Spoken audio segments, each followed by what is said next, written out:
When he was sworn into office, Philippines President Rodrigo Duterte says the country will be cutting ties with the United States. But now, more than a year later, and as chairman of the Association of Southeast Asian Nations, critics say Duterte is now singing a different tune.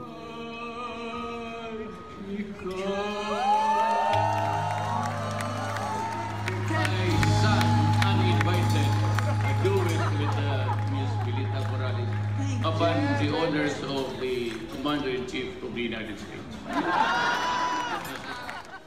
He promised to pursue an independent foreign policy, veering away from the U.S. while building closer relations with China and Russia. Those who once supported him now say Duterte's strongman image isn't quite what it seems. It really shows the kind of relationship there is between him and Trump, between the Philippines and the United States. It's a neo-colonial relations. The call of many is for a truly independent foreign policy, independent from the dictates of the United States of America.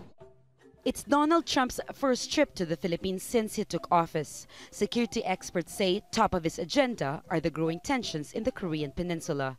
He'll also be meeting with leaders of ASEAN member states, all who have diplomatic ties with North Korea but have unanimously condemned Pyongyang's nuclear weapons program. Over the weekend, 3 U.S. aircraft carriers carried out joint exercises off the east coast of South Korea, worrying many here that the situation shows no sign of de-escalating. The South China Sea dispute is also on the agenda, together with the growing influence of ISIL in the region and the Rohingya crisis in Myanmar.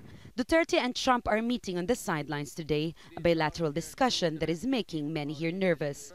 But Trump says the two countries have a great relationship.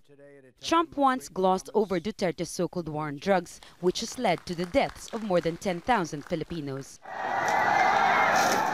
And far from the glittering halls of ASEAN, protests continue in downtown Manila.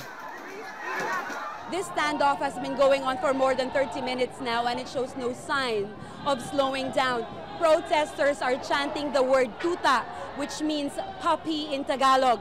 They say Philippine state forces together with President Rodrigo Duterte are stooges of the United States. More than 2,000 people showed up, and there is no shortage of zeal or anger. But the history between the two countries is so intertwined, it will take more than a few protests to separate the United States from its former colony.